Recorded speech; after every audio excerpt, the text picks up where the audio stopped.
Hello, जय माता दी। I hope कि सब लोग बहुत अच्छे होंगे और अपना ध्यान रख रहे होंगे। अगर मेहंदी को घिसा ना जाए तो उसमें से लाल रंग कैसे आएगा? किसी के हाथों पे वो डिज़ाइन खिल के कैसे आएगा? मेहंदी को भी पिसना पड़ता है, तब जाके उस मेहंदी का असल में जो उसका रूप है वो निखर के आता है। ठीक ऐसे ही हम इंसान हैं। अगर हम कठिनाइयों से, चुनौतियों से घबराएंगे तो हम जो चाहते हैं वो मन का फिर ख्यालों में ही रह जाएगा, ख्याली पुलाव बन के। वो चीज़ कभी बाहर नहीं आ सकती। और हर इंसान जो भी इंसान के रूप में इस धरती पर जन्म ले लिया है और जैसे जैसे वो बड़ा होने लगता है, हर किसी के अंदर कुछ ना कुछ टैलेंट छुपा रहता है। ज़रूरत है तो उसे हमें पहचानने की, निखारने की। लेकिन होता क्या है, कुछ लोग होते हैं जो सुख ऐश आराम में पलते बढ़ते हैं और उनकी जो सोच होती है बस कि हमें ज़रूरत क्या है करने की, लेकिन हमें नहीं पता ये ज़िंदगी है। ये ज़िंदगी में उतार चढ़ाव आते रहते हैं। आज जो हमारे संरक्षक हैं, जो हमारा भरण पोषण कर रहे हैं, ज़रूरी नहीं है कि वो हर समय हमारे लिए उपलब्ध ही रहें, क्योंकि ज़िंदगी है। कहते हैं ना, अकेले जन्म हुआ है, अकेले मरना है, अकेले ही अपने दुखों को झेलना है। जब सब कुछ अच्छा है, कहते हैं मिठाई क्योंकि मीठा है, तो चींटियाँ चींटे अपने आप आ जाते हैं, मक्खी अपने आप आ जाती है। तो ऐसे ही जब हमारे अच्छे दिन होते हैं तो चारों तरफ से लोग, दूर दूर के भी जिनसे रिश्ता भी नहीं होगा वो भी रिश्ते जोड़ लेते हैं। लेकिन जब दुख के दिन आते हैं तो दूर दूर तक कोई नज़र नहीं आता। अपने खास से खास रिश्ते भी सब लोग जानते हैं और सब लोग इस चीज़ को अनुभव किए भी होंगे और हम सब कर रहे हैं कि फिर वो लोग हमसे कैसे कतराते हैं। लेकिन जहाँ अच्छे दिन आते हैं वहाँ रिश्तों की भरमार हो जाती है। तो ये दुनिया बस इतनी सी ही है, प्रैक्टिकलिटी पे दुनिया चलती है। लेकिन जो एक सही इंसान होगा उसे अपने अंदर हमेशा इंसानियत को लेके ही आगे बढ़ना चाहिए। किसी से उम्मीद ना रखें, अपनी एक बाउंड्री रखें। कुछ जीवन के वसूल होते हैं, अगर आप इन चीज़ों का पालन करते हो तो आपका मेंटल पीस भी बना रहेगा और आप अपने जीवन के उद्देश्यों को भी पूरा कर सकते हो। तो इसलिए कभी भी जीवन में जो कठिनाइयाँ आ रही हैं उनसे हमें डरना नहीं है, हिम्मत बनाए रखना है। और जैसे मेहंदी को जब पिसा जाता है तो वो बिल्कुल बारीक हो जाती है तो उसका असल में रूप निखर के आता है, जो इतना प्यारा लाल कलर आता है उसमें से। ऐसे ही हम इंसान हैं। ठीक ऐसे ही अगर हम मूर्ति को ले लें, अगर कोई भी पत्थर है, अगर वो छेनी और हथौड़े की मार से डर जाए तो उसमें से कभी भी एक भगवान की प्रतिमा निकल के ना आए। कभी भी उस भगवान के आगे कोई इंसान अपना सर ना झुकाए, अपनी उम्मीदों को लेकर कोई ना जाए, उनके आगे कोई अपने आंसू ना बहाए। तो उस पत्थर को भी भगवान की मूर्ति में परिवर्तित होने के लिए छेनी और हथौड़े की मार को सहना पड़ा। ऐसे ही हम इंसान हैं।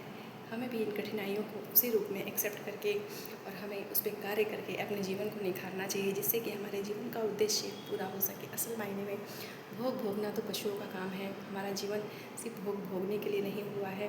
भगवान ने हमें बुद्धि दिया है, जो कि सबसे बड़ा धन हमारा ये है। कहते हैं सारी संपत्ति कोई ले ले, लेकिन ये जिसके पास है, जो इसको चलाना जानता है, उसकी संपत्ति सब जा के भी कुछ नहीं जाता है, क्योंकि वो फिर से अपना नए सिरे से सारी चीज़ों को आदमी चाहे तो खड़ा कर लेता है, चाहे स्त्री हो या पुरुष हो। कहते हैं ना, मन के हारे हार है, मन के जीते जीत। इसलिए देखें, चाहे कितना भी आप सुख में है, संपन्नता है, फिर भी हमें नहीं पता, हमें अपने जीवन को सार्थक बनाना है। चाहे कितना भी सब कुछ भरपूर है, उसके बावजूद भी खुद को पहचानिए, खुद को निखारिए, खुद को चैलेंजेस दीजिए, चाहे स्त्री पुरुष कोई भी हो।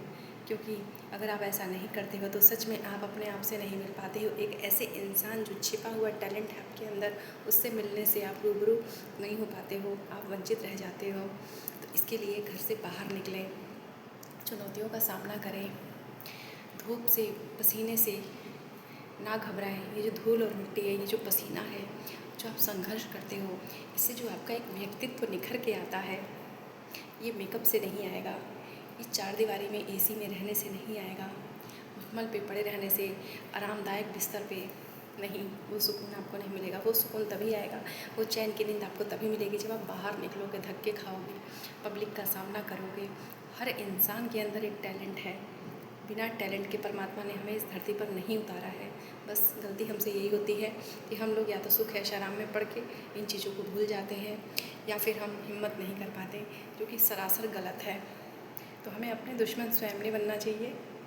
हमें, कहते हैं ना, कि एक मेकअप किए हुए इंसान से, जो बिल्कुल सज धज के तैयार है, चाहे स्त्री पुरुष कोई भी है, उससे कहीं ज़्यादा आकर्षक, सुंदर एक मेहनतकश इंसान, स्त्री पुरुष जो मेहनत कर रहा है, जो पसीने से लथपथ है, जो धूल मिट्टी की परवाह नहीं करता, वो ज़्यादा खूबसूरत लगता है। असल मायने में वो जीवन को जी रहा है, वो अपने आप से मिल रहा है, वो अपने अंदर छिपी हुई प्रतिभाओं को निखार रहा है। तो हमारे पास हर इंसान के अंदर हर शक्ति भगवान ने दी हुई है।